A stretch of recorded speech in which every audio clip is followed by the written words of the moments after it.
Hello and welcome to VDRL. We are here at round 6 of Monza. We're here joined by me, YB, and Charlotte will be Netzo as well. I think this is now Netzo. Yes, it is. Hello. Are we already loading into the session? Oh my goodness me! Sorry for being late. I thought it started at 6 o'clock. So, have you done an intro to the track and stream already? Yeah, I just did it. Yeah. Fabulous. So that should have been my job, but I was being late. So thank you for that.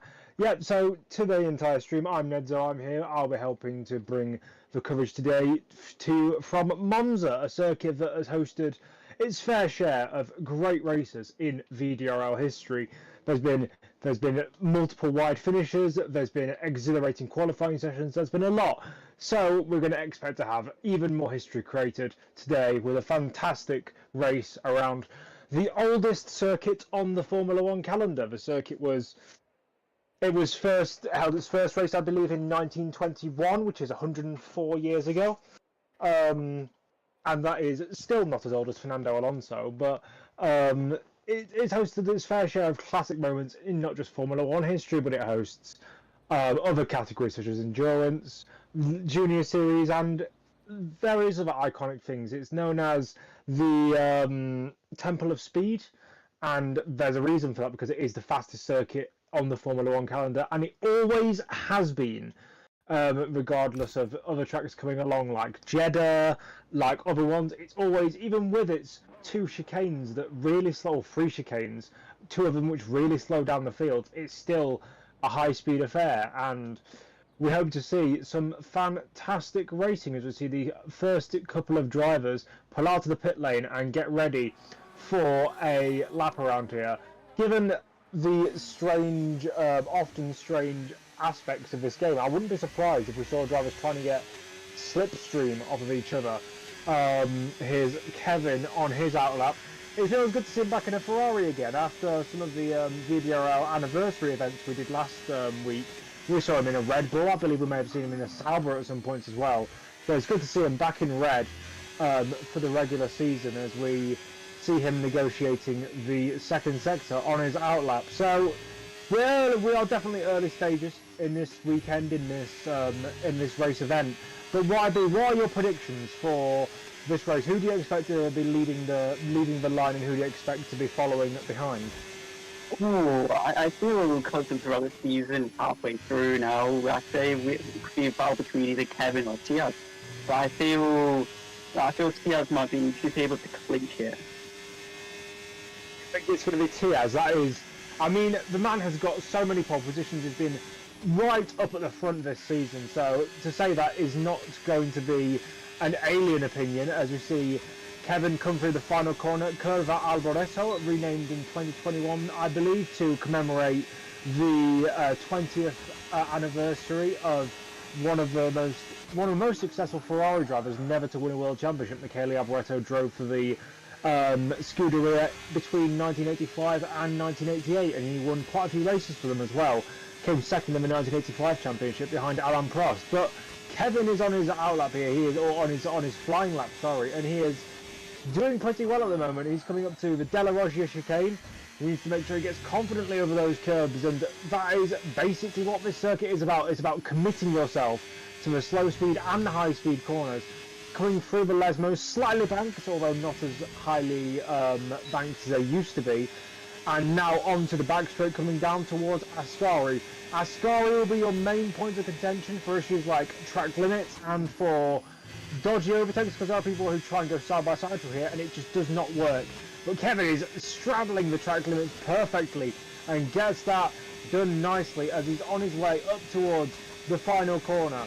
Now, it's a 180-degree turn, but it's nicely created that you only shift down to 5th gear, and his power on the exit, he looked like he was in a lot of control over the course of that lap, and it's to the top of the timesheet, the 1 minute 18.257. Who will be next to cross the line? G-Man is next, and he, I believe, I think he was starting that rather than finishing one. Next up is Tomasz Pindur, who was doing something, and now Nilu in the Alpine.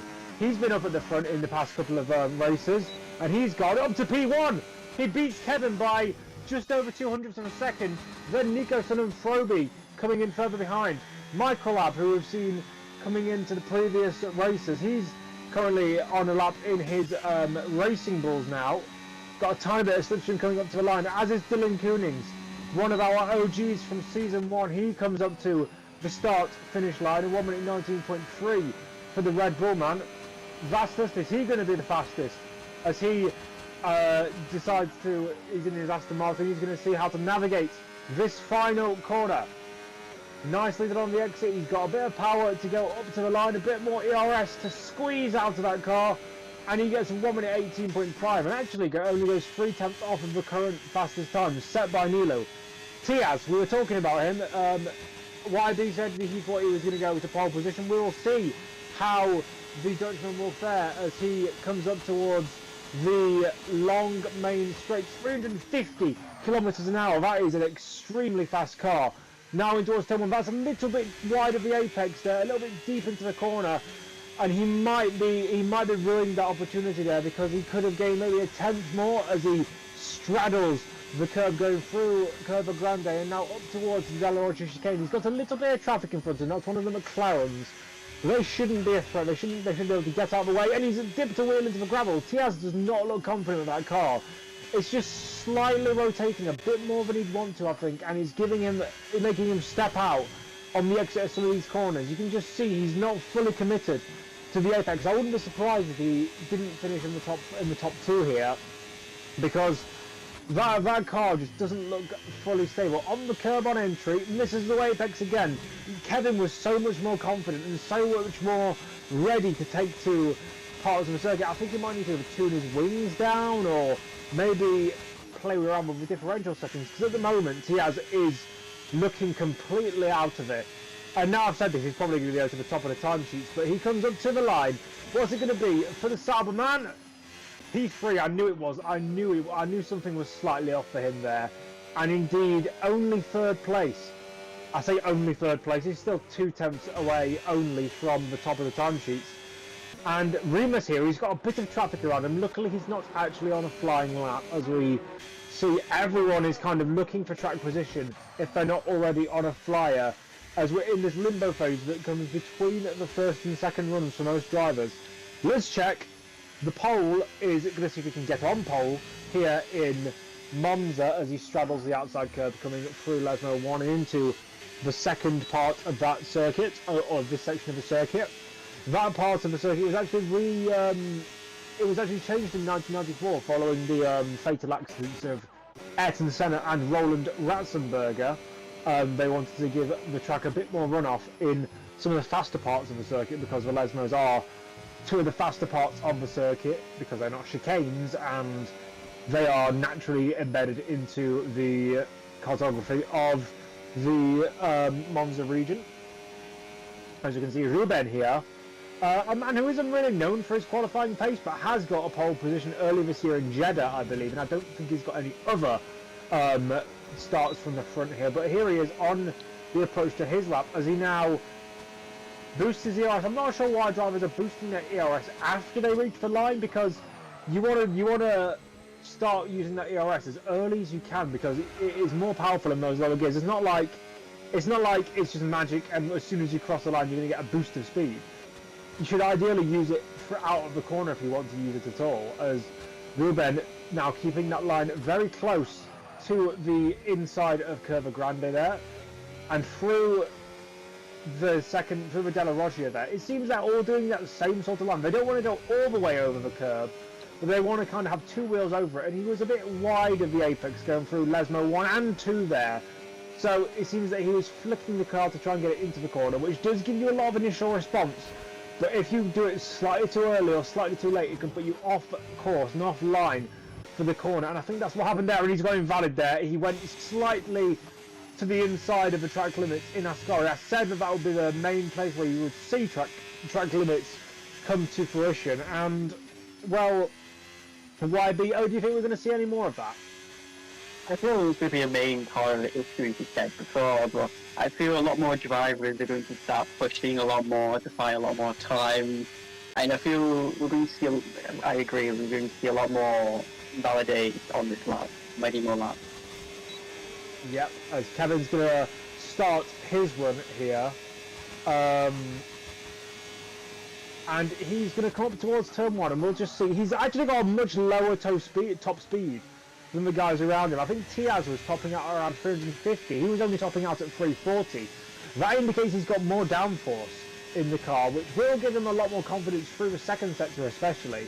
But it will mean that he loses out on the main straight. He's got a bit of slipstream there from his teammate actually there.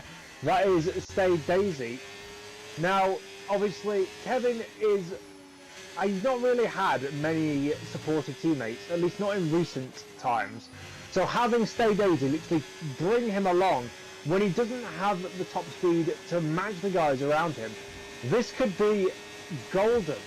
The golden opportunity that he needs to go to the top of the timesheets. He's 1.5 tenths up at the moment on Nilu's time, so that's clearly working for the Dutchman. He's so confident through this part of the circuit, and now he is using that ERS, and you will get a little more of a boost coming out of the final corner as well. So into the curve at Alboreto, formerly known as the Parabolica curve, and he tightens that run to the line. You want to minimise the distance, you want to get to the line, and he's gone to pole position, the first driver into the 117s. And now this is Tiaz. Can he rectify some of the issues that he had in the first run? The car was not to his liking, I could see it from the onboards. And we can see if he's going to be improving after this first sector. We saw an error from the first chicane in this part of the lap. Yep, he was. He's 2 tenths up now. And you just saw he tried to do the line where you go completely over the chicane. And I can see why no one else is doing that, because it just unsettles the car. And the car doesn't look settled with Tiaz here. It looks like the setup is slightly off, as there is a weaving car in front of him there. That is one of the Astons, but no, sorry, it's one of the Red Bulls. It might be Luka Kranjic, I believe that's how you pronounce that, or it may have been Dylan actually. I think it was Dylan, to be fair. But Tiaz, he's a 10th down actually. Those little errors on the middle sector have caused him to struggle here, and it nips the inside of the grass coming through the final corner. I don't know how he hasn't got invalid there, but he's coming into the pits. That car is still not up to his standards, as Nilu, a 10th up on his lap. If you could definitely challenge Kevin for pole position here, it's good to see a driver who was a previous midfielder doing well, as he's gone down to 60th. I think everyone else was using 50th for Ascari, but I suppose higher gears give you a lot more smooth approach, and it means that you don't get as much deceleration. I suppose if you try to keep at the minimum speed, that is the way to go.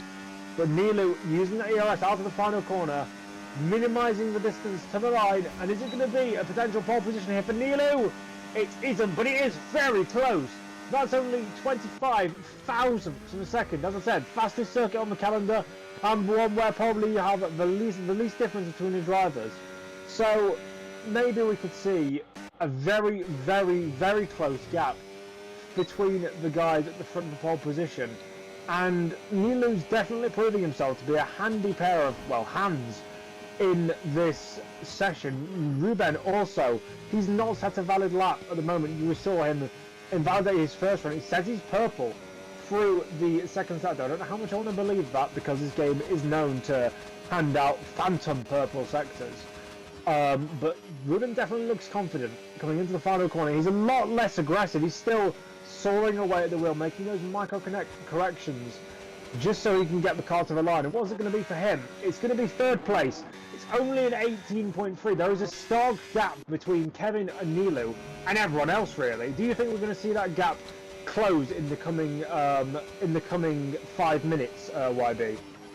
I think we could, but I think many people would be eager to come out, and a lot more mistakes will happen, added with traffic. I think that will have a huge factor on the remaining drivers.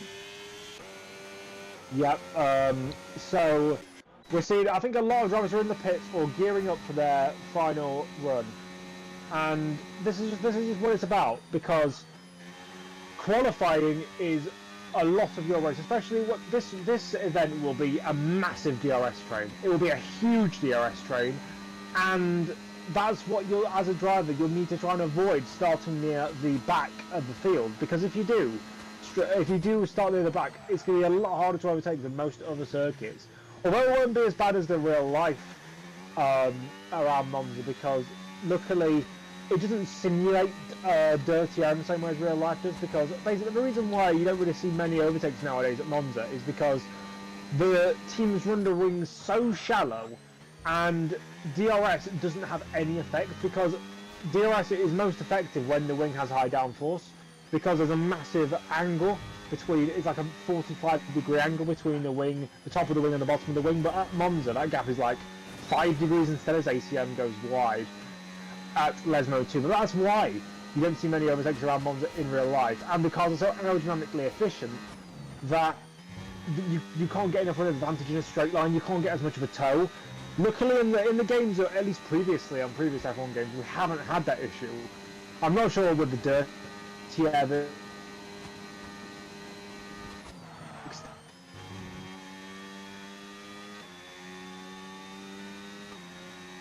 that's been in that we have at Monza, as the stream seems to have some issues. ACM is back into the pit lane, but now we see Remus on his lap. And hopefully, I'm going to quickly just see if that's an issue on my end, because that was a bit broken there. I'll see if I can. There we go. That's a little bit better for me.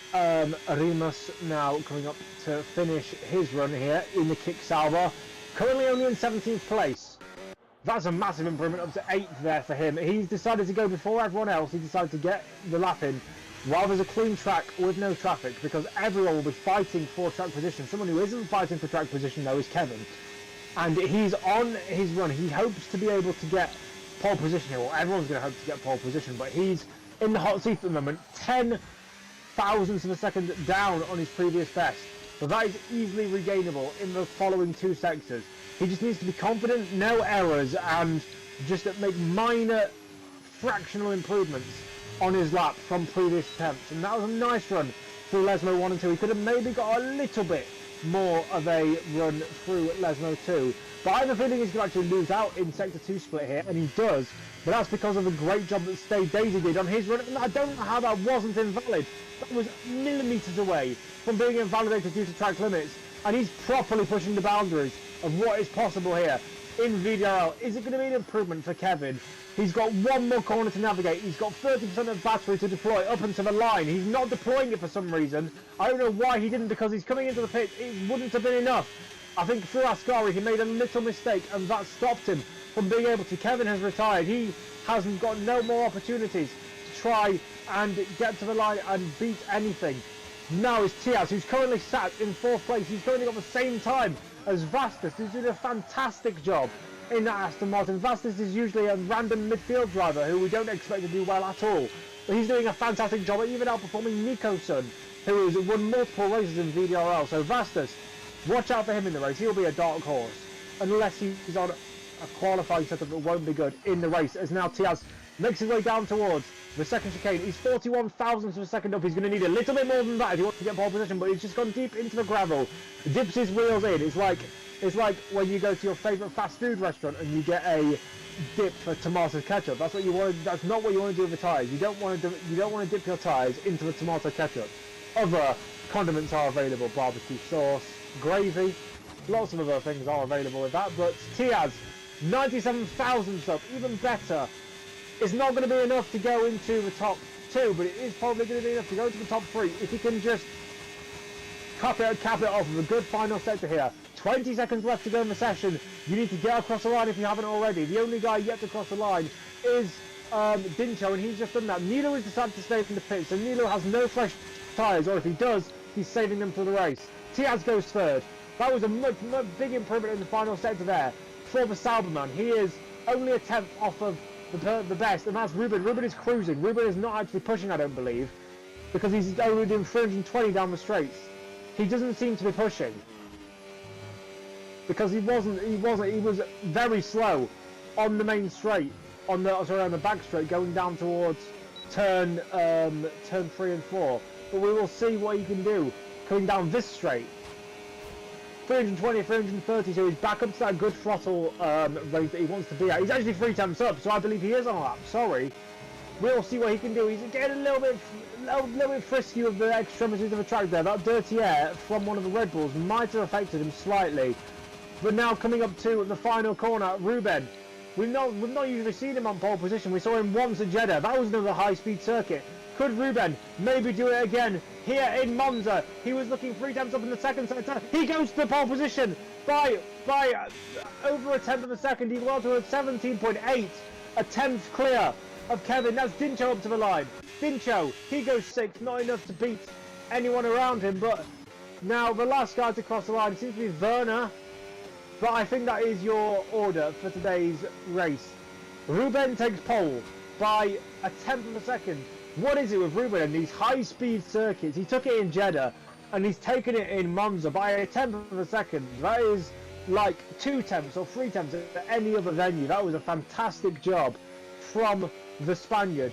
I was gonna try and make some sort of alliteration with Spaniard, but it seems that Ruben is absolutely cooking the competition with that one. And well, Kevin and Nilu, they have competition, and Nilu has a set of fresh softs for the race.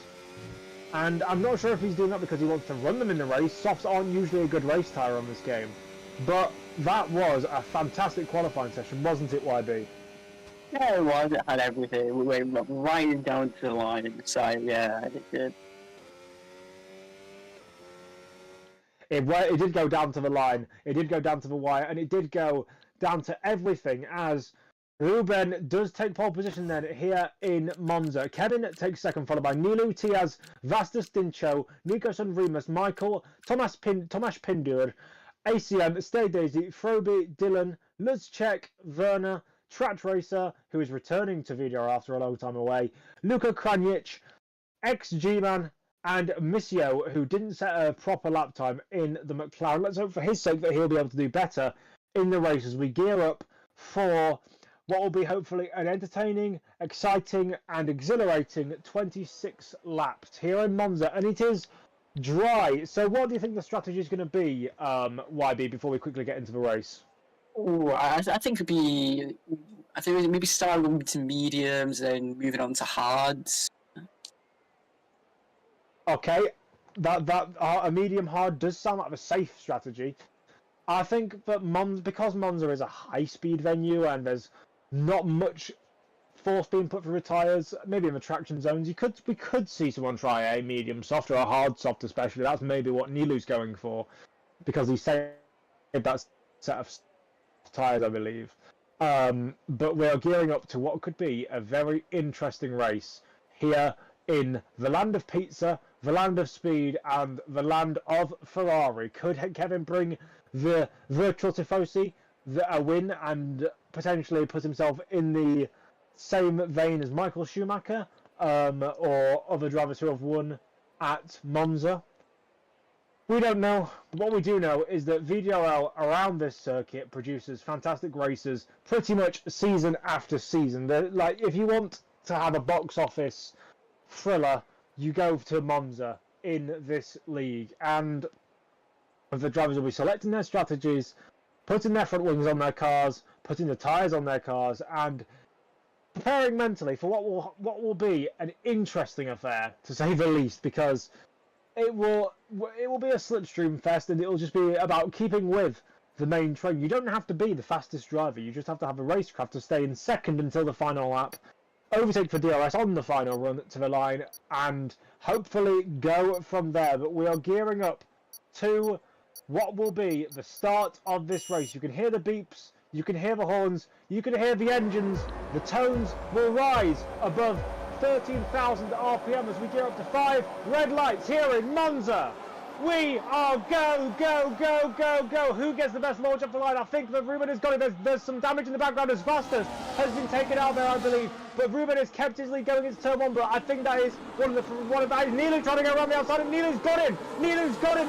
That's a fantastic move from the Alpine, but he's had to leave Ruben on the exit as one of the Hasses has gone round. But the battle for the lead is still raging on. Ruben stays ahead of Nilu there, and that was a fantastic job from Nilu to get alongside. But it was an even better job from Ruben to keep the position as we head down into the Della Roger chicane. No overtake there from many drivers. That is Vastas after that fantastic qualifying has had a poor race, but I think there's a front wing going from someone there. Someone's lost a front wing up at the front pack. I think that maybe an early break from someone around there, but we saw debris from the first part. I don't know who has lost their front wing. No one's losing any significant positions, but Nilu is still on the back of Ruben, and he needs to keep that on those tyres, and they are all on the medium tyres apart from Dincho, Myclab, Remus, Track Racer, Missio, and a couple of others who are on those hards.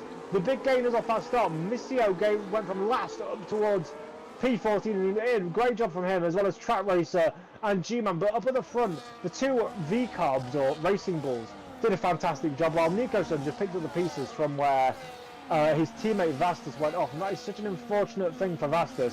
He was the biggest loser on that opening lap. He did such a good job to start 5th, but now he's going to have to try and make his way back to the pack, as Tiaz is making his way, trying to make his way past Nilu. Nilu's got the inside line, he's got the advantage, Tiaz has got the better line around the outside.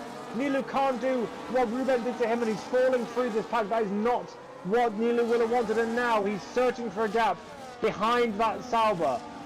Now, what he can either do is he can realise that Tiaz is maybe the faster driver here, and he can wait until him and Ruben start fighting, or we can try and have a go for that move again. So all single file through Sector 2 as now we come through the Lesmos, and that is, hopefully we're going to see some better racing, as I think my stream has just bugged out there. We come down towards Ascari now, and we will see what Ruben can do. That's a great camera angle of the Ascari corner. I'll tell you what, if you're a driver in these opening laps, you don't get any track limits, and that is one of the places where you'll be watching out for any sort of action, as we see the Red Bull and the Haas of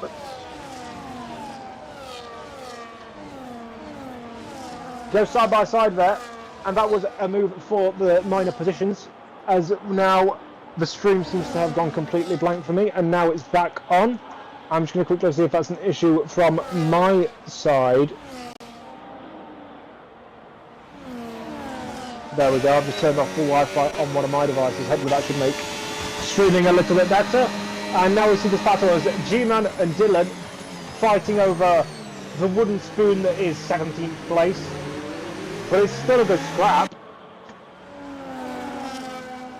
And now they are all battling, and this is the problem with Monza, because the great thrill of races on F124 and before was that there was no the slipstream was so powerful, and that you've been able to follow people so well. But now you can see with Ruben and Ruben and Nilu now fighting, it's much harder. Has Kevin made I think Kevin has made an error, because he was in the lead and now he's not.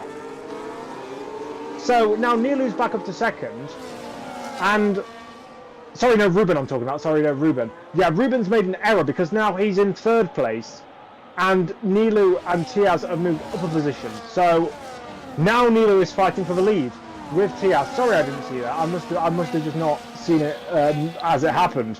But now Nilu has a DRS, he has an ERS deployed, he wants this lead. He's going to tuck into the slipstream of the Sauber, but he's also getting his slipstream tucked into by Ruben.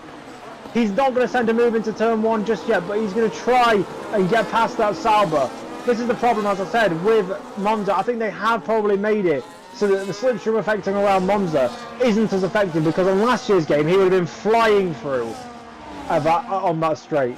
So it is very much going to be a strategical race, guys. If you can keep your tyres in check, and you can just be slightly better than the other guys around you when it comes to tyre saving, you could be in the money. And I think the leader's made a mistake. I think Tiaz has made a mistake, because now Nilu's all over the back of him. But the two Red Bulls are fighting over the wooden spoon, and that is a move from Luka Kranjic on his VDRL debut on Dylan there. but I believe that Nilu is definitely keeping with Tiaz strongly, and he was going to go for a move there into Ascari. He chose to back out of it in the end. And I think that, but this is so close between the leading group of cars. They are all. This just reminds me of the 1971 race around Monza. It was Peter Geffen, Howden Ganley, Francois Sever, Ronnie Peterson, and someone else. I can't remember who the other driver was. I think it was Mike Halewood, who were all in a 5-wide finish. They all finished within 0.61 seconds of each other. I think we're going to see something similar here in Monza. That's Nilu going for the move on the inside of Tiaz. He's going to be able to get it done around the outside for turn 2. He's got a poor exit, but he's managed to keep alongside out of the corner. Can he do it? Tiaz tucks in, and yes, he's done it. Nilu is in the lead again.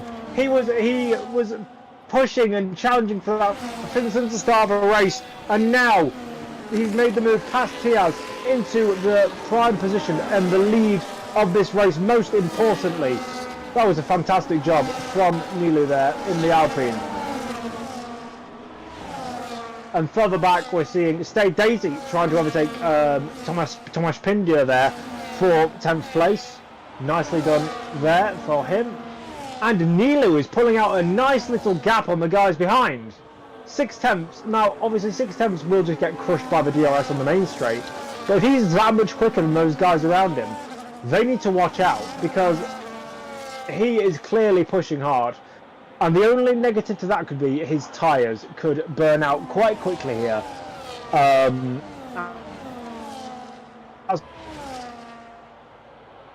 If you're in this slipstream battle, you want to have the best tyres, because then you'll have the best options when it comes to strategy, the best options when it comes to side-by-side racing. And, well, Tiaz is going to have to look both behind him and in front of him here, because now he's fighting with Nilu for the lead. He's got Ruben behind him as well. He locks up going into turn 1, but I think he's got that move done. This is just going to be the battle for the lead. It's going to be leapfrogging after leapfrogging after leapfrogging. It's like, if any of you follow cycling, I don't particularly follow cycling, but they have what they call a peloton, which is where the leader changes ever so often, because everyone's trading in the lead, and it's not the optimal position to be because of the slipstream and because of the advantages of being behind. But everyone takes turns being in that lead because they want to move forward as a group. I told you about the slipstream effect, and even on lap 6 here, everyone down to 9th place is still in this technically in this battle for the lead, because they are all in the DRS of Tiaz, which is a crazy thing to say, but it's so true. And do you think this could play and have an effect on strategy, YB? Yeah, it will, because you would see multiple drivers trying to leapfrog one another, trying to jump ahead of one another. And I feel it would, because we normally would see maybe the normal, it's got maybe around about lap 13, lap 14. It's because some drivers pick maybe lap 11, depending on tyre wear. I'll tell you what, this reminds me of NASCAR races around super speedways. And one thing I would be worried about people doing undercuts and overcuts is the fact that if you try and undercut or an overcut and no one else follows you, if you're just one guy, if everyone else is still in the DRS train, it's arguable that new tyres won't be as good as old tyres, because you probably gain about half a second from DRS straights. And considering the lack of corners around this place, you might gain a little bit, but there's also a massive risk if you do go in early or late on your pit stops that no one follows you in. You have to try and have the same strategies as everyone else. And this is where, as I said, in NASCAR, you'll find like engineers from completely different teams, completely different like, they have no affiliations, and they're making deals with each other. They say, we'll all come into the pits on the same lap, because then we'll have the slipstream and we can work together and slipstream to the front. And I think that's what some of these guys need to do. Unfortunately, we have 7 different teams in the first 7 positions, so you're in a position where you can't talk to your teammate about potential help. You can't talk to those around you. They're like engine manufacturers. They're like, you have what's it called? You have 2 Ferrari engines. You have 3 Mercedes engines, and you have a couple of RBPTs and a couple of Alpine, and 1 Alpine. It's not ideal, this situation, for anyone. No one has any help with each other, so they're just all going to have to kind of go for themselves and try and predict what everyone else does while still racing at this top level. And that's Nilu going around the outside of Tiaz. and he's got that move done, and I think Ruben might be looking for a move here as Tiaz quickly chops him off there. This is very tense, and it's any mistakes will leave you screwed here, as Nilu comes down the straight and he's defending from Tiaz even in towards the Della Roggia. We haven't seen any moves there particularly, not for any of the top positions, but Froby and Luzcek are in for early pit stops. Now, I don't think that's a particularly good way to go, because I mean they're at the back anyways, I mean they're just trying something, but it's a very strange thing to pit early, because the tyres aren't really well degraded at this point, as Dincho and Nicholson fight for 5th position. I'm not sure if we're going to see a move there, we don't. I'll tell you one thing though, Dincho and Michaelab, they are in arguably the best position of anyone right now, because they are on the hard tyres. And if you're in the hard tyres and you're in the lead pack, they are only maybe 2 seconds off the lead on the hard tyres. To lose 2 seconds in 8 laps on hard tyres is insane. So they could be leading the race towards the end. They could be leading the race at any point here. And if a safety car comes out around lap 13, lap 14, they are in the prime position to win this race. Even though they're not the fastest drivers, they're definitely not the fastest drivers. But Dincho even, he has got a couple of, I think he's got a podium earlier this season by having a good strategy and not being the fastest driver, but being the smartest driver. As Remus also into the box there. So he's decided to give up that slipstream he had, because now ACM has fallen out of the DRS train. He's decided to come in and strap on a new set of mediums. He's come out just behind G-Man there. So hopefully for his sake he'll be able to make quick passes, as now he loses out to Froby as well. But drivers are making early calls for tyres, and the guys at the front seem to be just kind of holding station really. They, as I said, Tiaz and Nilu have swapped positions now and again, but no one's really like fighting tooth and nail for position, because they know this is not where the race is won. The race is won in the later stages. And it will be as Ruben and Kevin going side by side for Ascari. I thought they were all being nice, but now that has dropped them all. That's dropped those two out of DRS range. There's a crash in the back. A crash in the back between ACM and I believe, I'm not sure who that was. He might have gone off on his own then. But ACM is now out of the battle. Out of the top 10 and out of the battle for not just the lead, but out of the battle for potential good positions. And now it's Kevin in. Kevin into the box. And Tiaz goes to the move on Nilu. Just after I said the leaders were kind of holding station, they're now all going haywire. Kevin into the box and the leaders changing positions again. This could be the point where people are making their stops, and the ACM gets a 10-second time penalty for speeding in the pit lane, so that's even more damage to him. So again, Kevin has come in on his own. This we could see. We could see what happens with this, because as I said, he's come out. He's not got DRS. He's not got any of the guys around him. Yes, he's got a clean air, but he hasn't got any sort of DRS to help him along. And this could help Tiaz and Nilu. Could we get gap to leader, please, Martin, so we can see if he's gaining? As we see Kevin, you can see, look, he's not gaining. He's losing time to the guys around him. And I know Ruben has fallen now 3 seconds behind the leaders, but he is definitely going to, I think, come out ahead of Kevin here. Because the DRS for the guys, for especially the leaders, is putting Tiaz and Nilu into a league of their own, and Ruben is doing a massive defensive job to try and keep Nicholson and Dincho behind him. Nilu and Tiaz are in the perfect position here. If I were them, I'd try and extend this stint as long as they can possibly go, and at least come into the pits together. Nope, Nilu's decided he's going to box, he's going to try and go and not follow Tiaz in, as everyone else is following behind. This is either a genius call by Tiaz, or it's a poor call from him.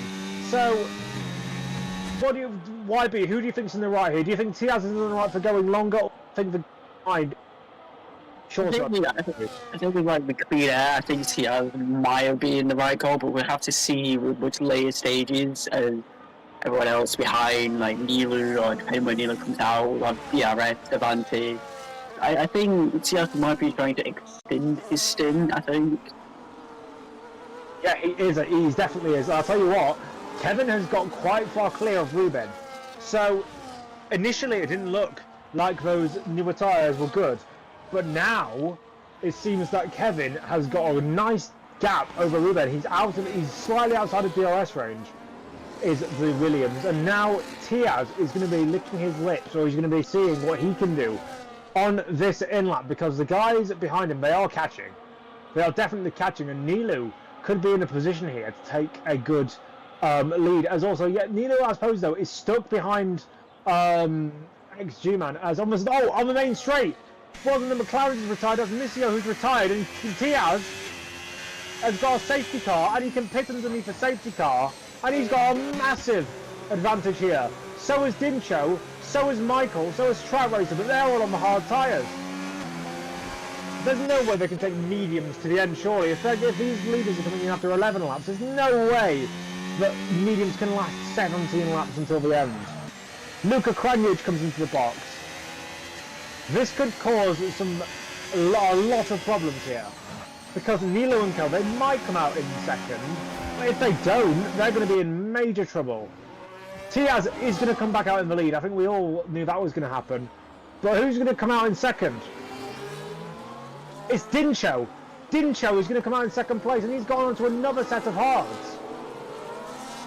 You can't do that though. You have to go on to it. You have to. Can I just check, Martin? Can you just check the race director? He was on hards before, wasn't he?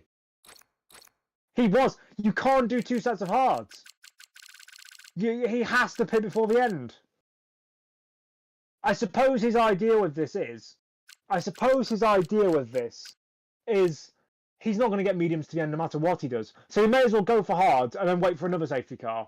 But then again, mediums will be faster. I don't see the logic behind this. As yet, many drivers had to come in for front wing changes earlier on in the race.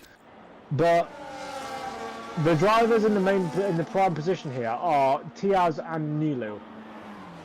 Dincho, I do not know what he's doing. Is he aware of that rule? Is he aware that you cannot you have to use 2 different sets of tyres? I mean, if he didn't have to use 2 sets of tyres, that would have been the best strategy he could have ever done.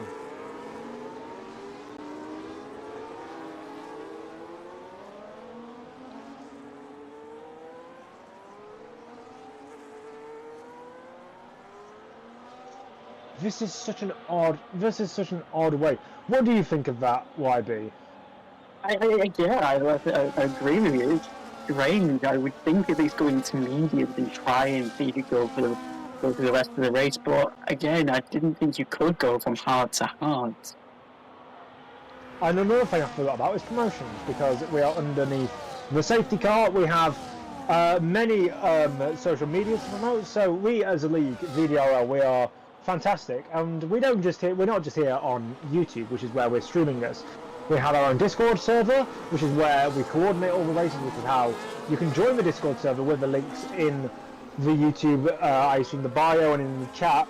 You can join the server and be a racer if you want to drive here. You can be a commentator if you want to join me and YB and Jale and Will in the comments box. You can be a I don't even know what other things you can be. You can be an admin if you want to, if you want to try and do that. But we also have Instagram, where I assume we post social media content. X, formerly known as Twitter, where I assume we do the same thing, and TikTok, where you see the drivers. They like to do dances, and they like to be the next Charlie D'Amelio, but it's more like the Charlie D'Amelia Leclerc. And I totally didn't just butcher that attempt at a joke. But yeah, as we hopefully come to the end of what will be a safety car period, actually, Werner is still in the last corner. So we're going to be waiting at least another lap, I believe, to get this back underway, as ACM doesn't seem to be catching up to the field pretty well. I don't know, he is pushing, I believe. As Werner's decided to come in again, he might get lapped here if he's not careful. Yeah, I don't think those RBs are trying to catch up to the safety car. Martin, if you want to go on board with them, I don't think they are.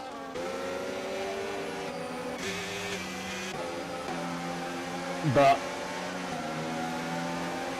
it seems, yeah, we are going for another lap, and the might lap. Oh no, Vernon's luckily just come out of the pit lane. If you're Dincho, what you could do is at the end of this lap, if the safety car still isn't in, because Vernon's still got to catch up. If you're Dincho, do you just come in for mediums? Because we're going to spend another lap on the safety car, which would basically be a free lap. do you just come in? Do you just come in and get mediums and get a free lap on the safety car? And then, although you'll be right at the back of the pack, at least then you'll be able to make it to the end.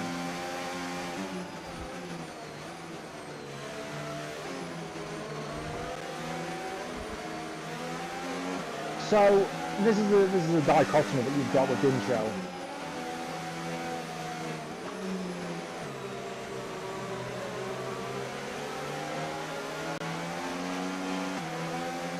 So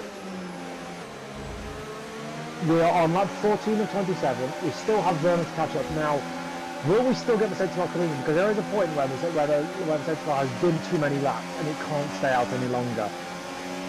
Me thinks that it just runs out of fuel in game. But will this be the lap? I believe this. Yeah, the safety car is coming in this lap, and the sector 2 split. Vernon is nowhere near caught up, and he will not catch up by the end of this lap, as Tiaz slows down the pack. Vernon decides to come in again. He might be retiring from the session. I don't know why he keeps coming in. He's going to be waiting for another safety car. I'm guessing, but he's going to be closer to being lapped than he is going to be to anything else. As now, Nilu and Nilu is the first order of the day is to overtake Dincho, because Dincho at this point is just a rolling roadblock, and Tiaz has gone. Tiaz has gone, and he's left the guys in his dust. And now Dincho is going to basically just be a rolling roadblock. That's seemingly what he's going to be. Because he's now in second place, but he can't go to the end because he's on those wrong tyres. And everyone behind is just going to try and get past him, as we see that's Track Racer moving his way past Nico-san on lap 15 of 27 here. So we are just over half race distance, and we have still quite a while to go. As Tiaz has pulled out nearly a second on Dincho, this is why Nilu needs to get past him, because if he doesn't, he's going to be stuck in that, he's going to be stuck without DRS, which is the most important thing around this Monza circuit. And you can be the fastest driver on the grid, but if you haven't got DRS to the guys behind it, you are not winning. And Dincho is trying his absolute utmost to keep in that 1 second window, but it's not enough. Nilu needs to do whatever he can to get by Dincho as soon as possible, because he's currently losing out to Tiaz at the front there, as Track Racer still behind Ruben here, as Kevin has also fallen quite far away behind Nilu, as Luca is the driver with the first 3 second time penalty of this race. That is one of the most important things, because if there are other drivers on 2 warnings or even 1 warning, they could struggle towards the end of this event here, as Tiaz sets the fastest lap of the race. After the first lap, he knows that he's good until the end. And now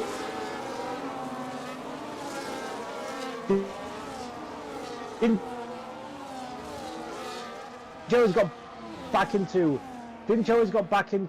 the DRS window to Tiaz, which is the important thing. But we just need Dincho to actually either put up a fight to Tiaz or let Nilu through so he can fight with Tiaz.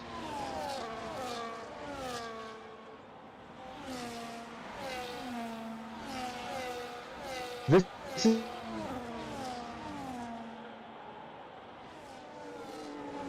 is a very strange situation now. Tiaz, it will make it harder for Tiaz to overtake.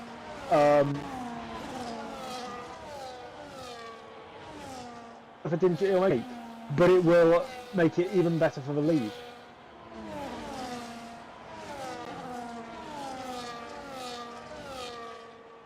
We have lost no talk to take. Yeah, it was. Yeah, I think Dincho really needs to try and get out of the way, as he does. If Nilu overtakes him before even to turn 1, Dincho doesn't even try to fight back.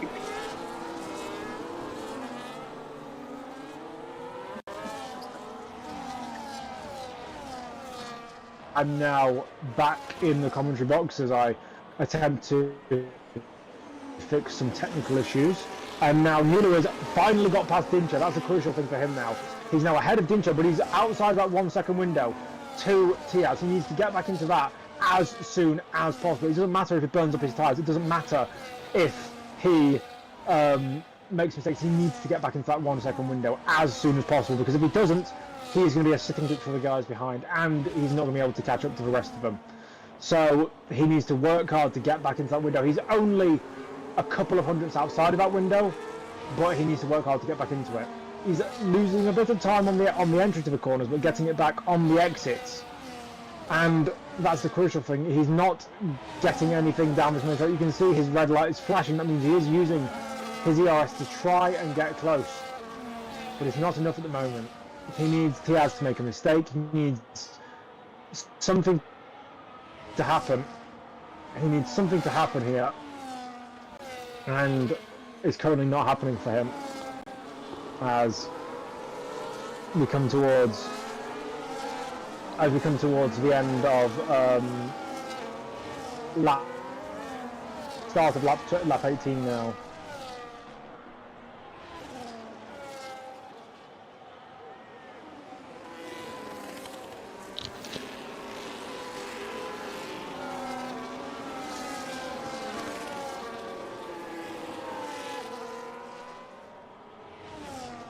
So now we are on lap 18 of 27, and Nilu is now in that 1 second window. He's got that DRS, he's got that potential to overtake, and we could see this battle for the lead back on between Nilu and Tiaz. This is going to be an interesting battle. Ooh, a little bit of a snap through Ascari, but he doesn't need to worry about any of that, because now he's in that DRS range and he can get a few tenths on the straights as they're coming up to lap Werner. And I'll tell you what this will do. If they pass him at an opportune time, Tiaz will get DRS on Werner and potentially try and pull away from the guys behind. But Nilu finally has that DRS. He's got that extra speed. I'm not sure how much more it's worth than Tiaz here, but he's get to 335 kilometers an hour by the end of the straight. As Nico Sun and Track Racer battling over 6 and nicely gets it done there. The Aston Martin driver. He needs to hope that he can get some other moves done towards the end of this race. And Nilu hunting in that wake of Tiaz, and a little bit clumsily through the chicane there, but he's in a good position here. He just needs to hold it together. He's got Ruben behind him as Ruben has made his way past Dincha in this race. But they will need to all work together really, because if they all sit here fighting, they're going to leave the gap to the leader, and that's the problem. This is how draft racing works. This is how drafting works. You have to all work together to try and be optimal for everyone, and that's the difficulty you have. It's the annoying part of racing here in F1, because these drivers will not be used to drafting or slipstreaming as we call it. They'll just not be used to it. That's what they do in NASCAR, and it's a different way of racing. Ruben is catching up to Nilu, but Nilu is catching up to Tiaz here, and he was going to send it up the inside, but he didn't get far enough alongside as Tiaz went deep into the corner, and he still gets a decent enough exit to keep Nilu at bay. But again, I was telling you earlier about how many drivers can stay in the battle for the lead. Everyone down to Nico Sun is still in the battle for the lead technically, even though Nico Sun does have that time penalty, as they jump and bounce over the curbs in Sector 2. We have 8 laps to go, 7.5 in reality, and these drivers are hungry for wins. They are hungry for good results. They are hungry for everything they can possibly achieve in this race. And as we go underneath, ironically, we were talking about ovals and we're talking about NASCAR. We just went underneath the old oval circuit that was used in Formula 1 until 1961. And that's what that bridge is, going up to Ascari. It's the old banked oval, the very scary oval. It was bumpy and it had no guardrail on the top. Well, it did have a guardrail, but it was tiny. Essentially, you could easily go over it in an airborne crash.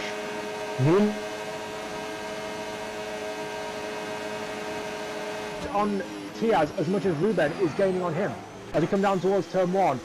No moves just yet, but they are shaping to make moves and make positions on each other in this stage of a race. This is the problem, because if you make a move now, you're then susceptible for the rest of the race.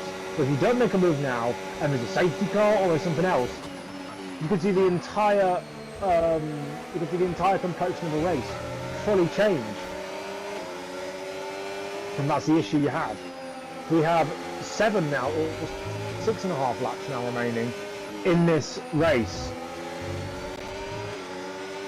And this is the difficulty you have with driving in these conditions.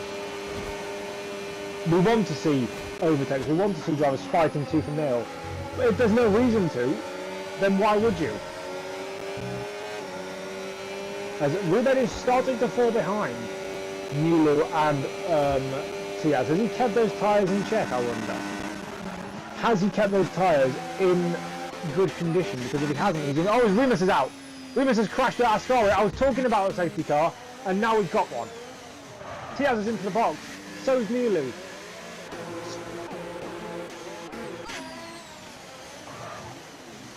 He's in. Everyone has decided to come in. And now he's at the track racer trying to be sneaky and get past Stay Daisy on pit lane entry there, as the AIs goes in and out of each other. Everyone onto a new set of soft tyres. And what that will do is Tiaz had a 1 lap advantage on tyres to everyone else. And now that advantage is gone. But also what is interesting is that only the top 2 have gone into the soft. Everyone else has gone into the mediums. As Werner's now behind the rest of the pack. Werner's now been lapped, and he's going to have to try and make his way past everyone if he wants to unlap himself. Because you can unlap yourself in this game. It's just it gives you penalties, and it's better to have penalties and be on the lead lap than to not have penalties and not be on the lead lap.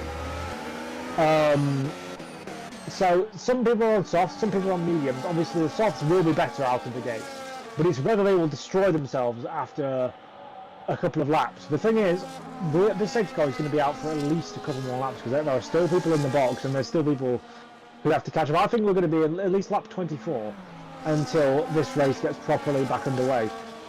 Who do you think has made the right call on tyres, YB? I think both Tiaz and Nilu, the people who are on sauce, I think, have made the right choice, because it comes down to a 3-lap shootout, pretty much, if we do go under lap 24, because like it gives them so much more speed compared to the mediums, but then also again the mediums could, provided they put a good amount of heat into the tyres and keep them in check, I think maybe they have a shot as well. But the key fact is Inco is on mediums now, so he has now taken no regulation. It's all to play for in these final 5 laps. We are under safety car conditions. It was a Remus crash that brought out this condition, and hopefully we will see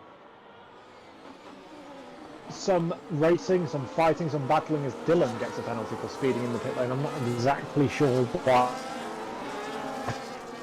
And other than could he bolt on another set of soft tyre? I wouldn't see why you'd do that. Because I mean he's newer, but he's also got a penalty now. Oh, he's decided to retire. That's why. So Dylan is now retired. You see, we brought in this new point system that gives everyone points, so that people wouldn't just retire in the middle of races because they can't be bothered. But people still do it. So, I mean, what is going on here realistically? Like, I think there should be a case of, if you retire for more than 3 races per season for no reason, or for like for any reasonable reason, you should just be like banned for the rest of the season, because there are drivers, there are reserves who, we get 20 drivers every race, and there are reserves who want to race every single race, and then they'll get opportunities because regular drivers can't be bothered and are, oh, I'm in 13th, I've got a couple of laps to go, I can't be bothered, let's just retire. It's ridiculous, I'm sorry. Like, if you crash out, fair enough, because you were pushing hard and you were trying to race. But if people are just going to be being selfish and taking up seats that who will take those seats and cherish them, then even if you're an OG from season 1, you shouldn't be doing that. That's just really. I think I'd call it a colourful word. But I'm going to say it's. That's a very late call. That's an incredibly late call to come into the pit lane. What is Tiaz going to do on this restart? He's going to bunch all up, and he's going to wait until the line to go, and we all go on the restart here as my stream has decided the worst possible opportunity to stop as we come down towards turn 1. But it looks like everyone has kept in formation. No, it's not. Nilo up to the inside of Tiaz, so he doesn't get the move done. Everyone behind sneaks in towards position, and now Nicoson and Track Racer changing positions as we come down towards the Della Roggia. The drivers will be rusty a little bit because they haven't been under green flag conditions for a long while now. But Nilo is not afraid to go for the move potentially into the Della Roggia, decides to back out of it in the end. But now all these two need to do is push. They need to push and they need to try and get away from the guys behind, because if it's a two-way fight for the lead, it's a lot easier than a 3, 4, 5 or 6-way fight. They are still pushing, and those soft tyres are clearly quicker. But then again, they also don't want to burn them out. This is the problem you have if you're Nilo, if you're Tiaz. You don't want to be burning out those red soft wall tyres. No track limits just so yet. That'll be interesting to see if these two are close to any track limits warnings, as now they are starting to filter in for other drivers as Track Racer and Tomasz Pindur get some of their own. Now coming into towards the final corner, Nilo is not going to make a move, but now, more crucially, DRS will be activated on this lap. He will not get it down the main straight, but he will get it down the other two straights on this circuit which allow DRS. Ruben is close behind. So is Nilo on Tiaz. He needs to defend and attack at the same time here, Nilo. And he's done a good job to keep ahead of Ruben there and not concede a position, because if he conceded that position, I think his opportunity for the win was over.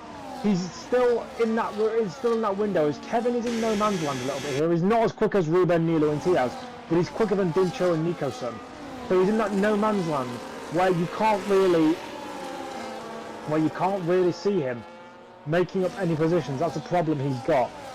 And now the leading trio, we'll call them, the three musketeers, as Vern is coming in further on to Inters. I think he's given up with this race, to be frankly honest. But at least he's not retired, because he knows the points are on and he knows that the points are available. As now Nilo is actually defending from Ruben here. They are all super close as we head on towards the second to last lap of this race. Nilo in the slipstream. He will have DRS on this main straight for the first time on this restart, and he will need to use it because he's got 75% ERS. If he gets it on this lap, all he needs to do is defend on the final lap. But he went a little bit wide for the final corner. That's allowed Ruben to get right onto his right onto his back. But now he should be using the ERS to try and overtake down the main straight, potentially into turn 1. Nilo stays behind. No, he doesn't. He falls to the inside and tries to go alongside Tiaz, but he's not going to make the move. He's going to maybe try and get a switchback, but he's parked the bus Tiaz has on the exit. Is that going to be enough for Nilo to pull alongside of the main straight? It is. Through Curva Grande, he makes the move, and Nilo is in the lead, and Ruben is going for second place on Tiaz. This could be a battle for the ages, as now it's back to Nilo and Tiaz, but Nilo slots into the lead as there are yellow flags. One of the hazards has gone off in the background, but we want to keep with this battle for the lead, as now we're not sure. Yes, Nilo and Tiaz and Ruben all potentially going on to what will be one of the best last lap battles in VDRL history, as we now come down towards Ascari chicane.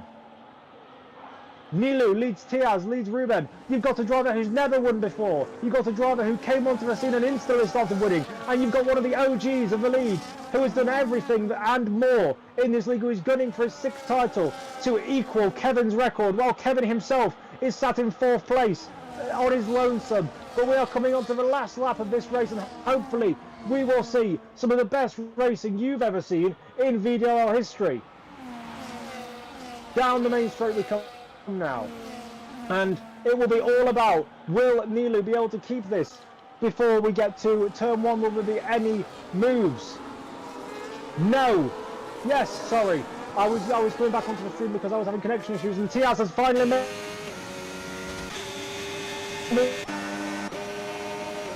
the first corner wide ahead of Neil, ahead of Ruben. Who has the most DRS? I didn't actually see. Ruben has only 11%. How much does Nilo and Tiaz have? Nilo has only 20. So does Tiaz. They're all about equal. Can Nilo do anything? I don't think it's going to be possible. He should have tried to keep that lead a little bit more if he could have done so.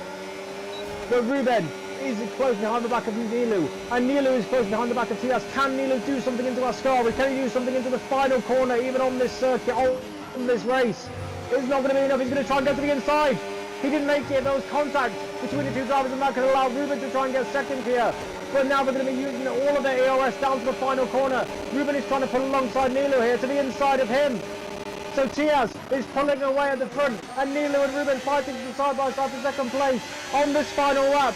And it's going to be Tiaz who's going to win in Monza, and Ruben takes second on the line after Nilo was starting the lead at the start of the last lap in first place. He ends it in third. That is such a shame for him. He's still waiting for his first win. He had the chance in Brazil. He's had multiple chances elsewhere.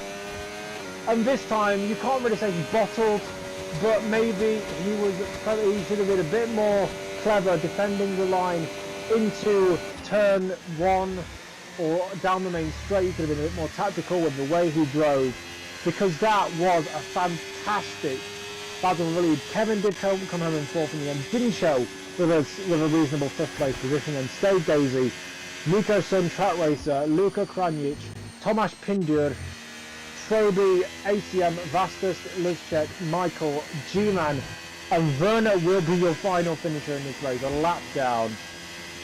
That was a fantastic race, and we need to see Monza. Well, I think if there's any track that can argue for having two races on the calendar, it's Monza. And I think that we can easily put, even on a 10-race schedule, we can put it on twice, because those races we want to see those week after week after week. As G-Man is going to come up to the line, he doesn't even care at this point. 16th place, and Werner, well, not the best race of those two, but up at the front, that was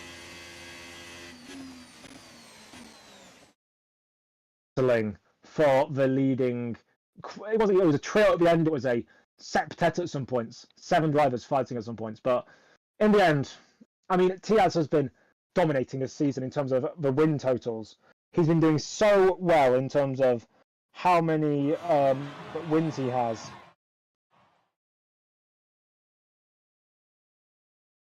And I mean, Werner got the fastest lap in the end. Track Racer gets driver of the day as well as the most overtakes. But it is Tiaz who wins here in Monza and extends his extensive championship lead. And then it will be second place was Ruben, third place was Nilu, fourth place was Kevin, fifth was Dincho, sixth stayed Daisy, seventh Nico Sun, and track racer Luka Kranjic, Tomasz Pindur, Froby, ACM, Vastus, Luzchek, Michael Ab, G-Man, Werner, and your 3 retirees today were Dylan, who retired without due reason, Remus, who crashed out, causing the last safety car, and Missio, who crashed out earlier on after starting from the back anyway. Such a shame for him, but not such a shame for our top drivers here in VDRL. Now that is the 4th win of the season, 4th win in 6 races for Tiaz. Can anyone stop this Dutch delight, this Sauber slipstreamer from winning? The answer at the moment is no. But could we see a late season charge from the likes of Rajic, Ruben, from the likes of Kevin? Because at the moment, unless we get that, we are not going to see anything. We're going to move in towards the interview pen very shortly to see what the top 3 thought of an amazing race.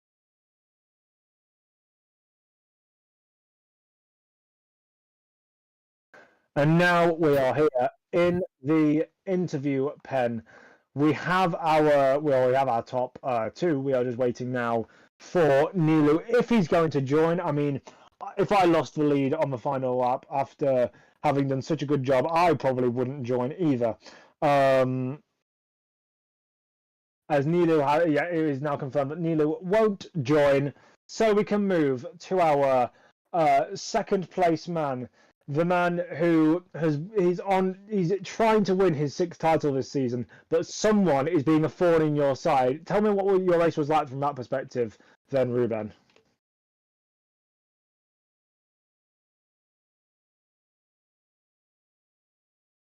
Sorry, I was on my wall. Can you repeat the question? What was the race like from your perspective? I mean, it was a tough one. In Monza, the pole doesn't mean anything. I mean, 1 point, yeah, it's really good for me, but in race doesn't mean anything.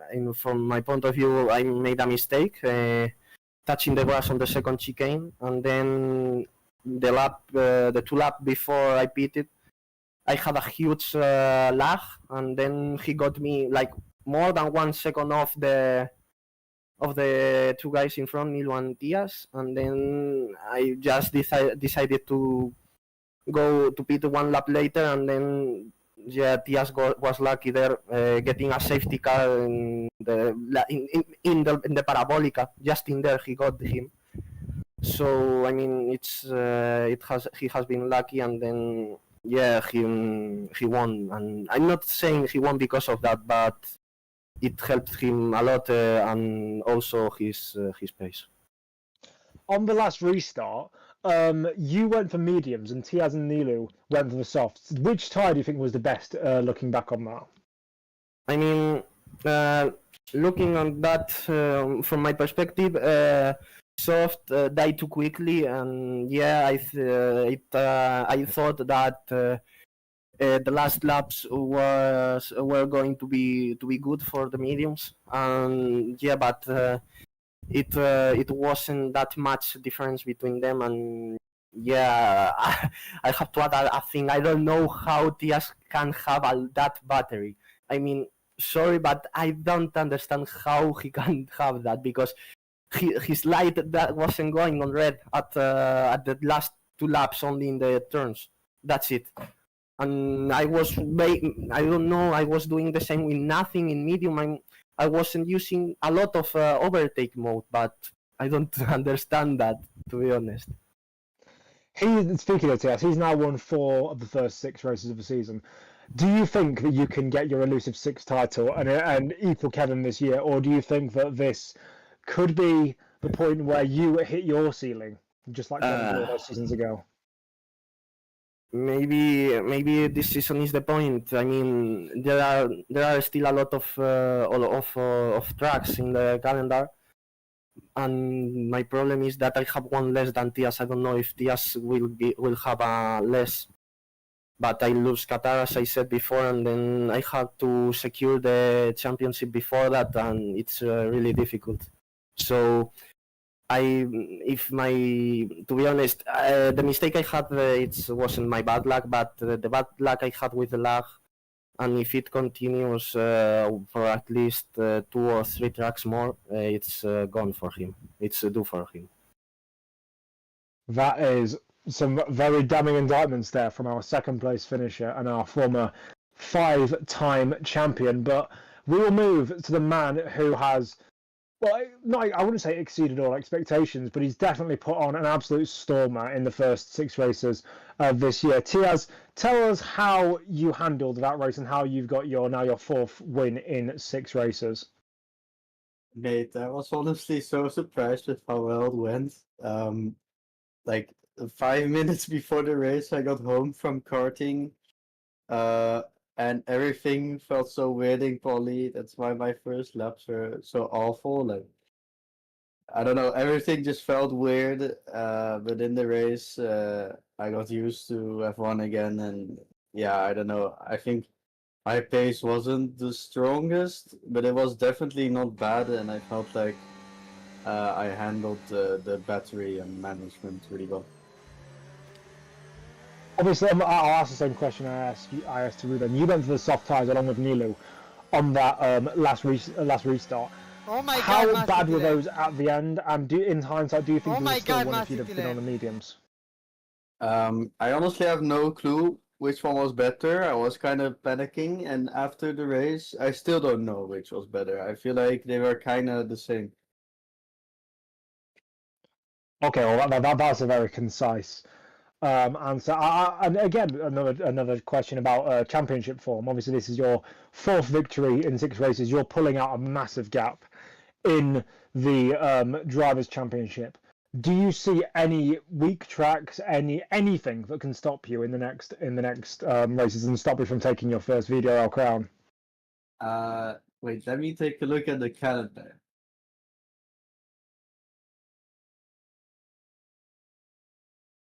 Am I looking at the wrong one? Wait. Oh no, I'm not. Okay, okay.